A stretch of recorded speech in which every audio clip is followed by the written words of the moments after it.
Today we are going to perform an experiment to find the focal length of this convex lens. इस convex lens की focal length find करनी है, ठीक। तो इस convex lens की अगर रफ फोकल लेंथ देखें तो रफ फोकल लेंथ देखने के लिए यहाँ पे अपने हाथ को हम इसके नीचे रखेंगे और देखेंगे कि ये कितनी डिस्टेंस पे सारी लाइट फोकस हो रही है। देखो अभी इस पोजीशन पे यहाँ पे हम देख पा रहे हैं कि लाइट का फोकस मैक्सिमम है, ठीक। यहाँ पे देख रहे हैं तो अगर अपनी पाम से इस लेंस के बीच, यहाँ पे आपको लेंस दिख रहा होगा और हमारा पाम भी दिख रहा होगा, ठीक। उसके बीच यहाँ पे इसका जो इमेज बन रहा है, ऊपर लाइट लगी है LED, उस लाइट का यहाँ पे फोकस सबसे देखो यहाँ पे ब्लर आ रहा है, ये भी ऐसे ब्लर आ रहा है, जहाँ पे सबसे शार्प बने वही उसका फोकस होगा। यानी कि यहाँ पे ऐसे इसको हम इसकी डिस्टेंस कैलकुलेट करके, मतलब अपने पाम से लेंस के बीच का डिस्टेंस स्केल से कैलकुलेट करके हम बता सकते हैं ये जो हमारे पास ये लेंस है, इस लेंस का रफ फोकल लेंथ कितना है। तो ये अप्रॉक्सीमेटली जहाँ तक हम देख पा रहे हैं तो 10 सेंटीमीटर लग रहा है, ठीक। अब इस लेंस को हम ये इसको बोलते हैं, ये है पूरा वर्टिकल अपराइट्स, ठीक है ना। और इसको बोलते हैं लेंस होल्डर। लेंस होल्डर, इसमें लेंस को ऐसे होल्ड कर देंगे यहाँ पे इस टाइप से, ठीक है। लेंस को होल्ड कर दिया, ठीक। यहाँ पे देख पा रहे हैं कि ये पूरा का पूरा जो ऑपरेटस है, इस ऑपरेटस को बोलते हैं, ये पूरा का पूरा ऑप्टिकल बेंच, इस पूरे ऑपरेटस को बोलते हैं ऑप्टिकल बेंच। ये सब वर्टिकल अपराइट्स हैं, ठीक। इसमें से एक को हम बोल देंगे ऑब्जेक्ट, किसी एक को, दूसरे वाले को बोल देंगे इमेज। ये लेवलिंग के लिए इसको ऊपर नीचे किया जाता है, ठीक, लेवलिंग के लिए। अब यहाँ पे हम अगर देखें तो एक ये जो लेंस है, ये लेंस इस ऑप्टिकल बेंच के बिल्कुल परपेंडिकुलर रहना चाहिए। मतलब ऐसा नहीं है ये हमारा लेंस है और ये बेंच के थोड़ा ऐसे जा रहा है या ऐसे जा रहा है, हालांकि ये मूव कर सकता है, ये देखो। तो हमको क्या करना है, इधर से देख करके बिल्कुल इसको इसके परपेंडिकुलर रख देना है और इसको कर देना है टाइट, ठीक है ना। ये इस टाइप से टाइट हो गया यहाँ से। और यहाँ पे स्क्रू दिए हुए हैं, ये लेंस को लेफ्ट या राइट में मूव करने के लिए यूज़ होते हैं, ठीक। यहाँ पे भी सेम प्रोसीजर है, ये एक निडल लगी हुई है, ठीक। इसमें निडल को भी इसकी हेल्प से लेफ्ट एंड राइट डायरेक्शन में इसको हम मूव कर सकते हैं। सेम यहाँ पे भी है, ये भी एक निडल है, इसको भी हम लेफ्ट या राइट डायरेक्शन में इसकी हेल्प से मूव कर सकते हैं और ये इस डायरेक्शन में आगे और पीछे भी मूव हो जाएगा, ठीक। ये तीनों चीज़ें इसमें ऐसे हैं, ये भी मूव कर सकता है एंड ये भी मूव कर सकता है। तो अगर हमको यहाँ पे इस एक्सपेरिमेंट में ऐसा दिखाया गया है कि इसमें हमको फाइंड करना है to find the focal length of convex lens by plotting graph between u means ये हो गया object distance, v means image distance, या तो इसके बीच ग्राफ प्लॉट कर दें, और between 1/u and 1/v। Required operators में क्या है, बोल रहा है कि एक ऑप्टिकल बेंच है, 3 अपराइट्स हैं। तो हमने बताया कि इस पूरे के पूरे ऑपरेटर्स को बोलते हैं, ये है ऑप्टिकल बेंच, इसमें एक अपराइट ये है, दूसरा बीच वाला है, एक वो है। ये वर्टिकल अपराइट्स हैं। एक कॉन्वेक्स लेंस है, तो कॉन्वेक्स लेंस जो है वो तो अभी हमने दिखा दिया, उसको लेंस होल्डर में लगा दिया है। एक लेंस होल्डर है, ठीक। 2 ऑप्टिकल निडल्स है एंड एक मीटर स्केल है, ठीक। तो यहाँ पे देखो ये निडल्स हैं, एक ये निडल है, एक वहाँ पे ये देखो ये वाली निडल है, और यहाँ पे एक स्केल। अगर देखें इस ऑप्टिकल बेंच में, तो ऑप्टिकल बेंच में यहाँ पे देखो स्केल गिवन है पूरी, ठीक। यहाँ पे डिफरेंट वैल्यूज़ देखो दिख रही होंगी, 5 भी है, 10 भी है, और इसके बाद आगे अगर हम बढ़ते जाएं तो यहाँ पे काफ़ी देखो 50, ठीक है ना, 50 का है। और आगे लास्ट तक अगर हम यहाँ पे जाएं तो देखेंगे यहाँ पे ये 100 तक का इसमें पूरा 1 मीटर स्केल दी है, ठीक है ना, 1 मीटर की है ये। तो अब इसके अकॉर्डिंग हम इस प्रैक्टिकल को परफॉर्म करेंगे। तो यहाँ पे हम देखेंगे कि इस प्रैक्टिकल में सबसे पहले काम हम ये करेंगे कि हम देख रहे हैं यहाँ पे कि ये हमारा लेंस होल्डर है, ये 2 वर्टिकल अपराइट्स हैं। इस लेंस होल्डर में लेंस को किसी एक पोजीशन पे फिक्स कर देंगे, ठीक। तो यहाँ पे ऐसे कई सारे वैल्यूज़ दिए हैं।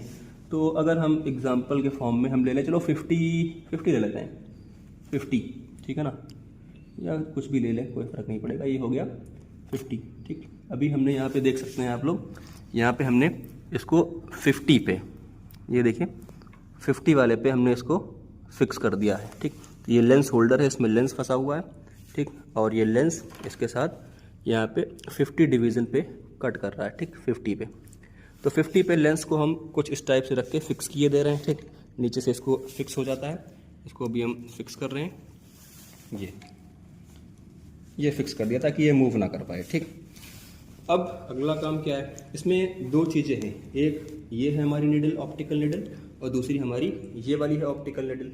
तो इन दोनों ऑप्टिकल निडल में, इन दोनों ऑप्टिकल निडल में, एक ये ऑप्टिकल निडल है, एक ये वाली ऑप्टिकल निडल है, इन दो निडल्स में किसी एक निडल को हम ऑब्जेक्ट मान लेंगे और दूसरी निडल पे हम उसका इमेज बनाएंगे। क्योंकि कॉन्वेक्स लेंस में ऐसा पड़ा होगा कि अगर ऑब्जेक्ट कॉन्वेक्स लेंस के सामने रखा हुआ है तो इमेज उसकी इन्वर्टेड बनती है। तो इसका मतलब क्या हुआ? इसका मतलब ये हुआ कि एग्जाम्पल के फॉर्म में अगर इस निडल को हम ऑब्जेक्ट मानेंगे, ठीक, और डिफरेंशिएट करना है कि ये ऑब्जेक्ट और इमेज निडल है, तो डिफरेंशिएट करने के लिए हम क्या करेंगे कि छोटा सा पेपर इसके ऊपर लगा देंगे ताकि ये पता चल जाए कि हाँ ये वाली निडल को हम ऑब्जेक्ट निडल मान रहे हैं। हमने कह दिया कि चलो इसके ऊपर पेपर लगा दिया, ठीक, तो हमने कह दिया ये ऑब्जेक्ट निडल है। तो ऑब्जेक्ट को किसी एक डिस्टेंस पे रख दें, अगर हम सपोज करो रख दें हम 80 सेंटीमीटर पे, यहाँ पे देख सकते हैं आप, इसको हम रख रहे हैं 80 सेंटीमीटर पे रख रहे हैं।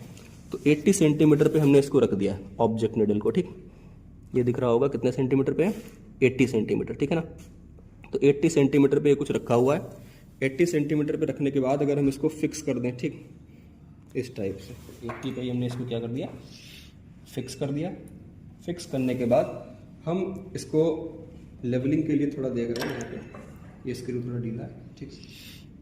अब इस साइड से हम आ जाते हैं, यहाँ पे इस साइड से अगर हम इसको देखते हैं, ठीक, तो क्योंकि वहाँ पे वो जो निडल है उस निडल को अगर हम रखते हैं, जैसे मान लें कि वो ऑब्जेक्ट निडल है, ऑब्जेक्ट निडल बिल्कुल सीधी है इस टाइप से, तो यानी कि वो सीधी वाली निडल अगर हम लेंस से देखें, इस निडल को हम हटा भी देंगे, सपोज इसको हम हटा दें, ठीक, तो हटा भी देंगे तो वो जो निडल वहाँ पे इसके ऊपर ऐसे पेपर लगा हुआ है, वो निडल अगर सीधी है तो हमें यहाँ से उल्टी दिखाई देगी, मतलब इन्वर्टेड इमेज बनेगी, जैसा कि कॉन्वेक्स लेंस के केस में होता है, इन्वर्टेड इमेज बनती है। तो इन्वर्टेड इमेज को बनाने के लिए, क्योंकि इमेज तो बन गई है, ठीक है ना, अब ये इमेज एग्जैक्टली अगर हम यहाँ से देखें, तो अगर हम यहाँ से देखें इस इमेज को, तो ये इमेज जो है आप लेंस में देख सकते हैं, ये देखिए इन्वर्टेड इमेज आ रही, ये आपको दिख रही होगी कि इमेज जो है इन्वर्टेड है, जबकि अगर पीछे देखें यहाँ से तो वो निडल सीधी रखी हुई है, लेकिन उसी की करस्पॉन्डिंग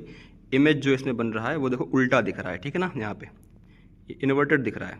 तो अगर इन्वर्टेड दिख रहा है तो अब इसी इन्वर्टेड इमेज को हमको क्या करना है, किसी एक फिक्स पोजीशन पे लाना है। तो उस फिक्स पोजीशन पे लाने के लिए हम क्या करेंगे, एक इस वाली निडल को हमने मान लिया कि इससे हम इमेज देखेंगे, और वो वाली निडल जो हमारी थी उसको हम ले रहे हैं ऑब्जेक्ट। इसमें कोई वो नहीं है कि आप किसको ऑब्जेक्ट लें किसको इमेज, आप चाहे इसको ऑब्जेक्ट ले सकते हैं उसको इमेज ले सकते हैं, ठीक। तो मैंने उसको ऑब्जेक्ट माना है, वो फिक्स कर दिया, लेंस को फिक्स कर दिया, और यहाँ पे इसका इमेज जब हम देखेंगे कि एग्जैक्ट इमेज कहाँ पे बनेगा, ठीक। तो कहाँ पे बनेगा इसका क्या मतलब होता है, कहाँ पे बनेगा मतलब अगर हम देख रहे हैं तो यहाँ पे अगर हम अभी इसको थोड़ा ऊपर या इसको ऊपर नीचे कर सकते हैं, ठीक है ना, यहाँ पे स्क्रू गिवन है। तो अगर अभी हम देखें यहाँ पे तो जो भी हमें इमेज दिख रही है वो इमेज और जो हमारी ये निडल है, ये देखो दोनों एक दूसरे की इन्वर्टेड हैं, अपोजिट है, लेकिन साथ साथ चल नहीं रहे। साथ साथ चल नहीं रहे का क्या मतलब है, साथ साथ चल नहीं रहे का मतलब है कि जैसे एक हमारे पास ऑब्जेक्ट निडल थी, तो ऑब्जेक्ट निडल इस टाइप से थी, तो उसका इमेज हमको इन्वर्टेड दिख रहा था, और ये वाली निडल जो है ये बिल्कुल सीधी रखी हुई है। तो हम देख रहे हैं कि ऑब्जेक्ट की निडल की जो इमेज है उस वाली की इमेज तो उल्टी बन रही है, इधर देखने का तो यहाँ पे इसकी इमेज जो है वो उस वाले की इमेज उल्टी बन रही, लेकिन यहाँ पे ये निडल तो ऐसे रखी है। तो जब हम अपने हेड को मूव कर रहे हैं तो ये वाली निडल इसके साथ साथ साथ नहीं चल रही है, ये आगे पीछे जा रही है, मतलब मूवमेंट हो रहा है, ये दोनों एक दूसरे से टच नहीं कर रहे हैं। जबकि कंडीशन क्या होनी चाहिए, कंडीशन यानी ऐसी होनी चाहिए कि अगर हम हेड को ऐसे मूव करें लेंस के पूरे डायमीटर के अकॉर्डिंग, पूरे डायमीटर पे ऐसे अपने हेड को चलाएं, तो ये वाली निडल और वहां पे जो उसकी इमेज बनी है वो दोनों साथ साथ टच में रहें और एक साथ साथ चले भी इस टाइप से, ठीक है ना, पूरी साथ साथ चले। तो जिस कंडीशन पे ये आ जाएगी इसको बोलेंगे कि पैरेलैक्स रिमूव हो गया। तो जहां पे पैरेलैक्स रिमूव हो जाएगा उसकी उल्टी वाली इमेज और ये वाली निडल दोनों साथ साथ चले, मतलब पूरे लेंस की लास्ट डायमीटर तक साथ जाएं और इस वाले डायमीटर तक भी साथ जाएं। अगर हेड को हम ऐसे मूव करेंगे, ठीक है, अगर साथ साथ जहां पास जिस पॉइंट पे जाएंगे वही तुम्हारी हो जाएगी कंडीशन। तो अगर अभी हम देखते हैं तो इस कंडीशन में अभी इस कंडीशन में अगर अभी हम देख रहे हैं तो अभी यहाँ पे देखो दोनों निडल्स हमको एक उल्टी वाली इमेज दिख रही है और एक ये वाली निडल दिख रही है। जरा देखो अगर हम फ़ोन को मूव कर रहे हैं तो दोनों एक दूसरे से टच में नहीं आ रही हैं और डिफरेंट डायरेक्शन में वेरी कर रही हैं, ठीक, दोनों। जबकि हमको एक ऐसी कंडीशन लानी है जहाँ पे उसका जो इन्वर्टेड इमेज है ऑब्जेक्ट का और ये वाला निडल दोनों साथ साथ आ जाएं और साथ साथ ही चले। तो इसके लिए हम आगे पीछे इसको मूव कर सकते हैं। तो देखो हम इसको आगे पीछे मूव कर रहे हैं, हमने इसको थोड़ा आगे बढ़ाया, अभी भी देखेंगे अभी भी सही नहीं हुआ, और आगे बढ़ाएंगे, देखो अभी चल रहा है, साथ साथ चल रहा है, हम इसको आगे बढ़ाएं, लेकिन लास्ट में जब एज पे जा रहे हैं तो थोड़ा डेविएट हो रहा है, तो इसको भी सही करना है, बिल्कुल लास्ट एंड तक मिलनी चाहिए ये। तो देखो और सही करते हैं हम इसको, ये देख अभी भी लास्ट में थोड़ा है, इधर भी लास्ट में थोड़ा रह रहा होगा, ये देखो थोड़ा रह रहा, और इसको करेक्ट करते हैं और उसको पास ले गए, आगे पीछे ले जा करके हम इसको पास कर सकते हैं। हल्का सा एज अभी भी दिख रहा है हमें, बहुत थोड़ा सा है, तो इसको थोड़ा सा और आगे बढ़ा देते हैं। थोड़ा सा और आगे बढ़ाया तो हम देख पाएंगे कि यहाँ पे उस साइड डिस्टर्ब हो गया। तो अब देखिए इधर पूरा आ गया, उस साइड अभी थोड़ा डिस्टर्ब है, वो भी सही करते हैं। बिल्कुल एग्जैक्ट करेंगे तो रिजल्ट अच्छा आएगा, फोकल लेंथ एग्जैक्ट आएगी। ठीक, तो यहाँ पे अगर देखें तो देखो दोनों साथ साथ चल रही, ये भी लेफ्ट में पूरी जा रही और ये लेफ्ट में पूरी जा रही साथ साथ, ठीक है ना। तो ये एक कंडीशन आ गई जहाँ पे हमारा पैरेलक्स रिमूव हो गया। मीन्स ये एक ऐसी कंडीशन है जहाँ पे ये वाला जो ऑब्जेक्ट है, इस ऑब्जेक्ट का इमेज इस पर्टिकुलर पॉइंट पे बन रहा है। तो कितनी डिस्टेंस पे बन रहा है इमेज, इस डिस्टेंस ऑफ इमेज को अगर हम देखें तो यहाँ पे जो स्केल गिवन है, इस स्केल पे हम इसको काउंट कर सकते हैं। तो यहाँ पे देखिए कितने पे आ रहा है ये, इसको अगर हम देखें तो एक हमारे पास है 0, देखिए इधर से स्टार्ट, जैसा कि हमने स्टार्टिंग में दिखाया था, 0, 5, 10, 15, 20 के बाद 25, 30, 31, यहाँ पे अगर आप देख सकते हैं तो एक है 31, 32, 33, 34, ये 34 पे देखिए आ रहा है, इसका डिस्टेंस आप देख सकते हैं यहाँ कहाँ पे 34 पे, ठीक है ना, 34 पे आ रहा है। तो यानी कि इमेज जो बन रही है वो 34 पे है। ठीक, ऑब्जेक्ट की डिस्टेंस को भी हम देख लेंगे और जहाँ पे लेंस रखा है उसकी भी इमेज को हम देख लेंगे। तो यहाँ पे इन वैल्यूज़ को अगर हम देखें तो देख करके इनको हमको कहाँ लिखना होगा। अभी अगर हम देखें इमेज वाले को, तो इमेज वाले को आप देखें अगर, तो यहाँ पे इसका कुछ टेबल गिवन है। इस टेबल में आप ऐसे देख सकते हैं, यहाँ पे इस टेबल में ऐसे देख सकते हैं कि कह रहा है पोजीशन ऑफ अपराइट्स। अपराइट्स हमारे पास 3 हैं, एक पे लेंस लगा हुआ है, एक को हमने ऑब्जेक्ट माना है और एक को माना है हमने इमेज। ठीक, एक को हमने ऑब्जेक्ट माना है, एक को इमेज माना है और एक को माना है इस टाइप से। यहाँ पे देख सकते हैं आप, ये पोजीशन ऑफ अपराइट्स, एक को लेंस बोला, एक को ऑब्जेक्ट बोला, एक को इमेज बोला। तो लेंस वाले की पोजीशन अभी हमने कुछ रखी थी उसको नोट कर लेंगे, ऑब्जेक्ट की कुछ पोजीशन थी उसको भी नोट कर लेंगे। अभी जो इमेज हमने देखी, इमेज ये वाली, इस इमेज को अभी जो हमने देखा था, ठीक, कितने पे थी, 34 सेंटीमीटर। तो ये आ गया 34 सेंटीमीटर तो है ही। ऑब्जेक्ट की डिस्टेंस को देख लेते हैं हमने कितना यहाँ पे लिया है। ऑब्जेक्ट हमने किसको माना था, ऑब्जेक्ट है हमारा ये वाला जिसके ऊपर पेपर लगाया है हमने, ये हमने कितना लिया था, स्टार्टिंग में ही बताया था, ये 80 पे। तो ऑब्जेक्ट हो गया 80 और ये रहा तुम्हारा लेंस होल्डर, ठीक है ना, जिसके ऊपर लेंस लगा हुआ है। तो लेंस वाला कितने पे है, लेंस वाला है 50 पे। तो लेंस 50 हो गया और ऑब्जेक्ट हो गया 80। तो इस बात का ज़रा ध्यान दें, लेंस हो गया, लेंस कितने पे, 50 पे, 50 है ना, तो लेंस हो गया 50 और ऑब्जेक्ट था हमारा 80 पे, ठीक है ना। इसको एक बार क्रॉस चेक कर लेते हैं, 50 एंड 80 है। हाँ, यहाँ पे ये लेंस 50 पे है एंड ये जो ऑब्जेक्ट निडल है ये हमारी 80 पे, और इसका जो इमेज बन रहा है, इमेज बन रहा है 34 पे, इमेज बन रहा है 34 पे। ये इमेज इसका देख सकते हैं आप, इमेज यहाँ पे है 34 पे, तो 34 पे इसका इमेज बन रहा है। ठीक, ये इतनी वैल्यूज़ आ गई। अब इन वैल्यूज़ के लिए एक चीज़ का ध्यान दीजिएगा आप, अगर आपको पढ़ाया गया है, ठीक है ना, जैसे अगर कोई लेंस है, ठीक, इस लेंस में अगर ऐसे देखें, ये हमने कहा ये ऑब्जेक्ट है, ठीक, ये लेंस है और ये उसकी इमेज है। तो ऑब्जेक्ट डिस्टेंस u क्या होता है, u होता है कि लेंस से ऑब्जेक्ट का डिस्टेंस। तो लेंस से ऑब्जेक्ट का डिस्टेंस हमको फाइंड करना है। तो एक बात जरा बताओ, ऑब्जेक्ट की डिस्टेंस यहाँ से आ रही है 80 सेंटीमीटर, ऑब्जेक्ट की डिस्टेंस यहाँ से है 80 सेंटीमीटर, ठीक। लेकिन अगर यहाँ पे हम ऐसे बोले कि ऑब्जेक्ट की डिस्टेंस तो हमारे पास आ गई 80 सेंटीमीटर, ठीक, और लेंस की डिस्टेंस हम यहाँ पे देख पा रहे हैं 50 सेंटीमीटर। तो अगर इस 80 सेंटीमीटर से इस 50 सेंटीमीटर को हम माइनस कर दें तो ये डिस्टेंस पता चल जाएगी, राइट। इस ऑब्जेक्ट डिस्टेंस को जो कि है 80 सेंटीमीटर, इससे लेंस की डिस्टेंस को, लेंस कितने में 50, इस वाले को माइनस कर देंगे, इस डिस्टेंस से इस वाले डिस्टेंस को माइनस कर दें तो ये डिस्टेंस हमको पता चल जाएगी। मतलब अगर u को हम देखें तो यहाँ पे u की वैल्यू कितनी आ रही है, यहाँ पे दिखाना। u की वैल्यू अगर हम देखें तो कितनी आ जाएगी, ये आ जाएगी 80 सेंटीमीटर पे था ऑब्जेक्ट, ठीक, और उसके बाद लेंस कितने पे है 50 सेंटीमीटर पे, तो u की वैल्यू कितनी आ गई, ये आ गई 30 सेंटीमीटर। तो u की वैल्यू आ गई 30 सेंटीमीटर, ठीक, u की वैल्यू आ गई यहाँ पे 30 सेंटीमीटर। v की वैल्यू कैसे फाइंड करते हैं, v की वैल्यू को फाइंड करने के लिए हम क्या करेंगे, देखो v की वैल्यू के लिए v को क्या बोलते हैं, v क्या होता है, लेंस से इमेज का distance, that is called v।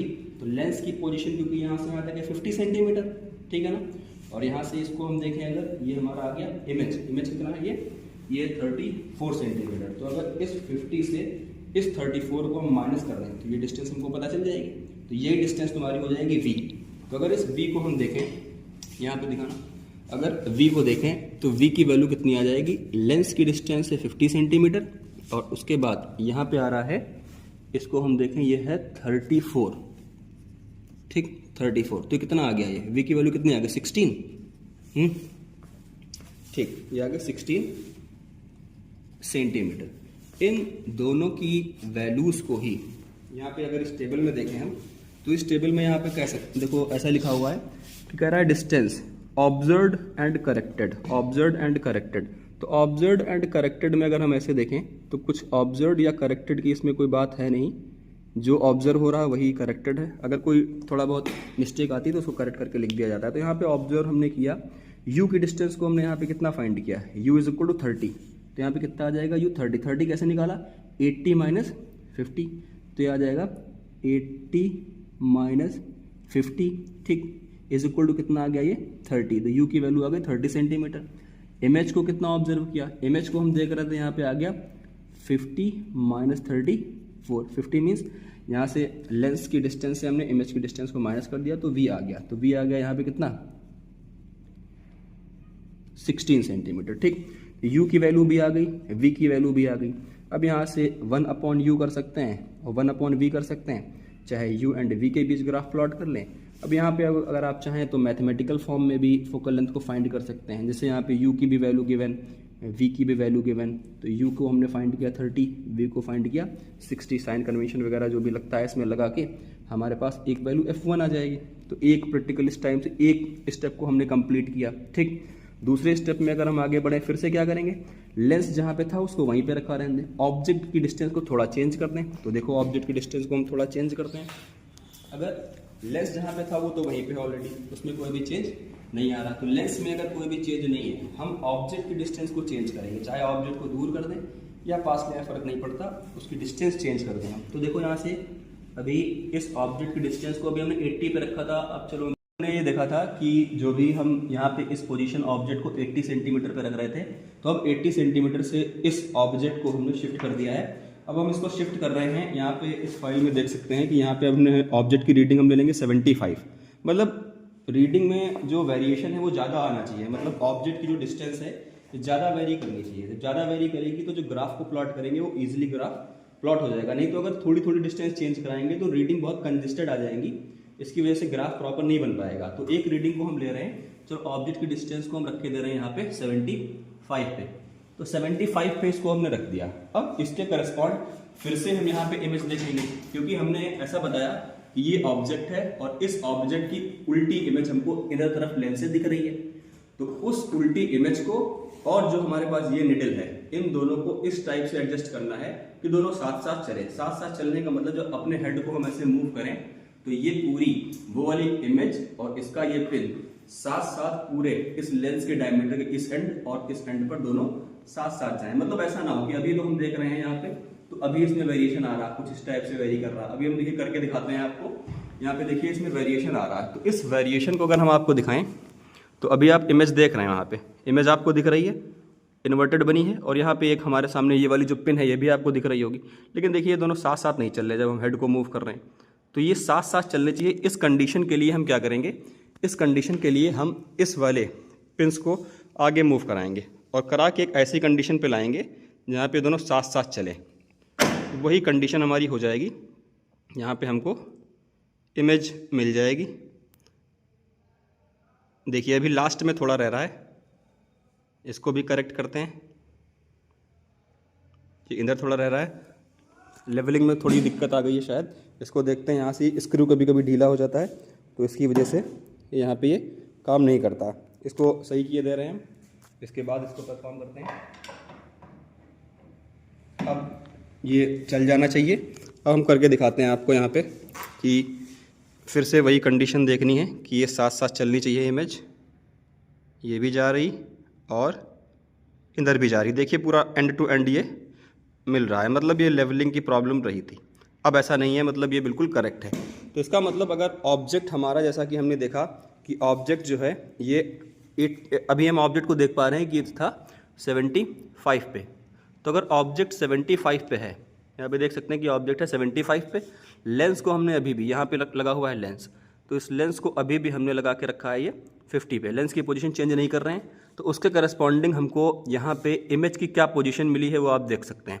देखिए यहाँ पे है 30 के बाद आगे आएंगे तो ये 30 दिख रहा है। 30 के बाद यहाँ पे है 31, 32, 32.5, 32.6, 32.7, ये 32.8 आ रहा है। अगर इसको ध्यान से देखें आप तो 32.8 दिख रहा होगा आपको। ठीक, यहाँ पे देखिए ये 30, फिर उसके आगे चलेंगे तो आ रहा है यहाँ पे 31, 32, 32.5, 32.6, 32.7, 32.8। तो 32.8 पोजीशन आ रही है अभी, जहाँ पे हमारी ये इमेज बन के रेडी हुई है। ठीक, तो इस रीडिंग को अब हम यहाँ पे लिख लेंगे इसी फाइल में। यहाँ पे देख रहे हैं आप, यहाँ पे इसमें 34.8। Let me check once again. 31, this is 31, 32, 32.5, 32.8, 32.8, this is 32.8। Again यहाँ पे फिर से वही कैलकुलेशन कर लेंगे जैसे यहाँ पे हम कर रहे थे कि ऑब्जेक्ट की डिस्टेंस से लेंस को माइनस कर रहे थे। तो यहाँ पे भी वही कंडीशन आ जाएगी कि 80 था ऑब्जेक्ट, तो यहाँ पे ऑब्जेक्ट है 75 माइनस लेंस की डिस्टेंस को माइनस किया, ये आ गई 50। तो जो भी रीडिंग यहाँ पे आएगी वो u हो जाएगा। सिमिलरली अगर ऑब्जर्व्ड के लिए v को हम देख रहे थे तो v में हम क्या कर रहे थे, लेंस से माइनस कर रहे थे। तो लेंस कितना है, अभी भी 50 पे है, माइनस इमेज की जो भी रीडिंग आ रही थी उसको माइनस कर रहे थे, तो इमेज की रीडिंग को फिर से माइनस करेंगे, मीन्स ये आ जाएगा 32.8। यहाँ पे फिर कुछ करेक्टेड रीडिंग आ जाएगी। फिर से यहाँ पे f1 की जगह अब f2 की वैल्यू को भी कैलकुलेट कर सकते हैं। सिमिलरली आगे इस चीज़ को अगर हम देखें, तो अभी क्योंकि हमने ये देखा कि पहले एक रीडिंग हमने 80 सेंटीमीटर पे ली थी, उसके बाद हमने 75 पे ली, और उसी रीडिंग के लिए हम बार बार वैल्यूज निकाल रहे हैं। तो अब या तो एक रीडिंग ले लेते हैं हम यहाँ पे 70 के लिए, फिर से वही कंडीशन, मतलब 80 के लिए सॉल्व हो गया, 75 के लिए हो गया, 70 के लिए हो गया, चाहे तो 65 के लिए भी ले सकते हैं। ठीक, इसके बाद 80 हो गया था, 80 से अबव भी जा सकते हैं, एक रीडिंग हो जाएगी 70 वाली। तो हम यहाँ लिखे दे रहे हैं, एक रीडिंग हम ले लेंगे यहाँ पे 70 सेंटीमीटर की। हालांकि लेंस का जो पोजीशन है, लेंस का पोजीशन 50 ही रहेगा। ठीक, लेंस का पोजीशन 50 है, लेकिन ऑब्जेक्ट के पोजीशन को हम चेंज करके बोले देना कि ये 85। फिर कुछ वैल्यूज यहाँ पे आएंगी, करस्पॉन्डिंग इमेज कुछ बनेगी। नेक्स्ट टाइम फिर से लेंस वहीं पे है और ऑब्जेक्ट को हमने कर दिया 90। फिर यहाँ पे कुछ रीडिंग आएगी, फिर से लेंस वहीं पे है, और यहाँ पे जैसे हमने बताया था कि एक 65 वाला ले लें तो 65 वाला भी कुछ आ जाएगा। इस टाइप से चाहे तो इसको सीक्वेंस में कर लें, आगे पीछे कर लें, सीक्वेंस में करेंगे तो ज़्यादा बेहतर रहेगा। तो डिफरेंट ऑब्जेक्ट के लिए, ये ऑब्जेक्ट कंडीशन थी और ये लेंस की पोजीशन थी, तो इनके लिए डिफरेंट ऑब्जेक्ट पोजीशन के लिए इमेज का वैल्यू यहाँ पे आ जाएगा, उसके करस्पॉन्डिंग f1, f2, f3 सारी वैल्यूज़ आप यहाँ से कैलकुलेट कर सकते हैं। तो यहाँ पे एक आ जाएगा f3, एक आ जाएगा f4, एक आ जाएगा f5। तो इन सभी का मीन लेकर के यहाँ पे मीन फोकल लेंथ हम निकाल सकते हैं कैलकुलेशन से। तो कैलकुलेशन के थ्रू हम यहाँ पे मीन फोकल लेंथ को फाइंड कर सकते हैं। तो मीन फोकल लेंथ लेकर के यहाँ पे जब कैलकुलेशन फाइंड होगी, जो भी फोकल लेंथ आएगी, क्योंकि हमने बताया था इस लेंस का रफ फोकल लेंथ आ रहा था हमारे पास, रफ फोकल लेंथ था अप्रॉक्सीमेटली 10 आ रहा था। तो यहाँ पे जो रीडिंग आएगी ये 10 के आसपास ही आनी चाहिए, 10 पॉइंट समथिंग, या एग्जैक्ट 10 भी आ सकती है, ठीक है ना। वो तो एक्सपेरिमेंट कितने अच्छे से किया गया उसके ऊपर डिपेंड करता है। अब अगर यहाँ पे देखें, क्योंकि इस पूरे के पूरे एक्सपेरिमेंट में बोला गया था to find the focal length of convex lens by plotting a graph. Graph को प्लॉट करना है, ठीक, कैलकुलेशन से नहीं फाइंड करनी है, ये तो दे दिया गया है सोल्यूशन सॉल्व करने के लिए, ठीक है ना।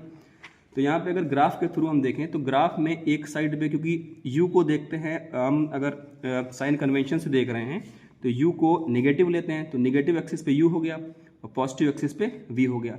तो डिफरेंट डिफरेंट वैल्यूज जो u एंड v की हमने कैलकुलेट की हैं, ये सारी की सारी वैल्यू, u की वैल्यू आ रही है हमारी कहीं यहाँ पे आएगी, ठीक, कहीं यहाँ पे आएगी u और कहीं यहाँ पे आएगी v, ठीक। u v की वैल्यूज को रख के इस ग्राफ को प्लॉट करेंगे और फिर उस ग्राफ को हम अगर दिखाएं आपको तो ये ग्राफ कुछ ऐसा दिख रहा है। देखिए ये ग्राफ कुछ ऐसा है, इस ग्राफ में डिफरेंट डिफरेंट पॉइंट्स आए हैं, यहाँ पे भी है, यहाँ पे भी है, यहाँ पे भी, यहाँ पे, तो इन सभी पॉइंट्स को मिला दें। एक पॉइंट बाहर जा रहा है तो ये अगर एक आधा पॉइंट बाहर जा भी रहा है तो उसको इग्नोर कर सकते हैं। फिर क्योंकि अगर आप रीडिंग बहुत पास पास लेते हैं, बहुत ज़्यादा वेरिएशन नहीं रहता ऑब्जेक्ट की डिस्टेंस में, तो ये सारे पॉइंट्स बहुत पास पास बन जाते, तो ग्राफ एग्जैक्टली आप बना नहीं सकते थे। इसीलिए इस रीडिंग को ज़्यादा डाइवर्सिफाई करना पड़ता है, ज़्यादा इसको वेरी कराना पड़ता है, जिससे ग्राफ ज़्यादा इसके जो पॉइंट्स आ रहे हैं डिस्टेंस में आए और एक प्रॉपर ग्राफ बने। फिर ग्राफ बनने के बाद, क्योंकि ये एक्सिस है u की माइनस u और ये वाली एक्सिस है v की, यहाँ पे एक लाइन को ड्रॉ कर देते हैं, जो लाइन का एंगल यहाँ से किसी भी एक्सिस से ले लें तो वो होता है दैट इज़ 45 डिग्री। तो 45 डिग्री के लिए यहाँ पे जो भी वैल्यूज़ आती हैं, इन वैल्यूज़ को सॉल्व करते हैं, कैलकुलेशन करते हैं और यहाँ पे इस कॉन्वेक्स लेंस की जो हमारे पास फोकल लेंथ है वो पॉजिटिव फोकल लेंथ हमको ऑब्टेन हो जाती है। तो ये पूरा का पूरा एक्सपेरिमेंट था। इस एक्सपेरिमेंट के थ्रू आप इसको परफॉर्म कर सकते हैं। एक चीज़ बस यहाँ पे ध्यान रखिएगा कि पूरा एक्सपेरिमेंट जब कर रहे हैं तो इस एक्सपेरिमेंट के ड्यूरेशन में लेवलिंग का काफ़ी ध्यान रखा जाता है, ठीक। और इसमें एक चीज़ का ध्यान और रखिएगा कि आप इसमें किसी को भी, जैसे हमने बोला ना कि 2 निडल्स हैं हमारे पास, एक ये वाली है वर्टिकल अपराइट, दूसरी ये वाली वर्टिकल अपराइट, एक ये वाला भी है लेंस होल्डर, ठीक। तो इसमें ध्यान रखिएगा कि ये लेवलिंग यहाँ से रहे, ये जो पॉइंट होता है, ठीक, इसको टाइट भी कर सकते हैं और इसको लूज़ भी कर सकते हैं, इससे वेरी करता है, ठीक है ना। ये सारे प्रिकॉशंस लेने हैं और सबसे इंपॉर्टेंट चीज़ है कि पैरेलक्स रिमूव होना चाहिए। देखिए अब पैरेलक्स डिस्टर्ब हो गया है, रीडिंग एक्चुअली नहीं आ रही, उसके पीछे रीडिंग क्या है, रीज़न क्या है, उसके पीछे रीज़न ये है कि हमने ऑब्जेक्ट की डिस्टेंस को चेंज कर दिया है। तो ऑब्जेक्ट की डिस्टेंस को देखिए हम फिर से अगर चेंज करें, ठीक, तो ऑब्जेक्ट की डिस्टेंस को चेंज कर रहे हैं तो इमेज देखिए कहाँ बन रही है। अब इसको अगर हमको सॉल्व करना है तो ये कहीं ज़्यादा डिस्टेंस पे जाके सॉल्व होगा, ठीक, ज़्यादा डिस्टेंस पे जाके इसको हम ऐसे इसका रीडिंग ला सकते हैं। तो ये पूरा का पूरा प्रैक्टिकल था और बस इसी को इसी टाइप से परफॉर्म कर सकते हैं। यहाँ पे स्केल दी है जैसा कि मैंने पहले भी बताया था। Okay, thank you very much.